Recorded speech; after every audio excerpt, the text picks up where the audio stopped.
Tell me about bilious vomiting in a newborn. Okay, here's the esophagus, stomach, and small intestine drawn perfectly to scale. Bile drains into the second portion of the duodenum, so any blockage or disruption of the GI tract beyond that causes bilious vomiting or the presence of bile. Conditions like esophageal atresia or pyloric stenosis happen before that, so they don't cause bilious vomiting.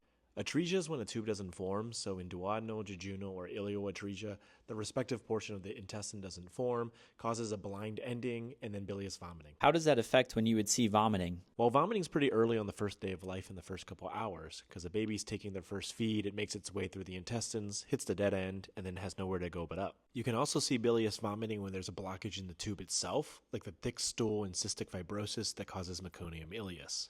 Can you think of any other diseases with a similar mechanism?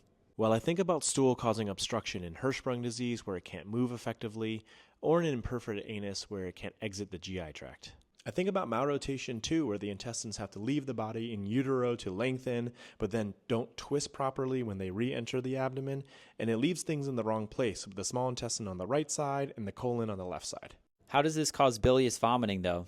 Now I know that malrotation doesn't cause bilious vomiting, it just predisposes to two conditions that do.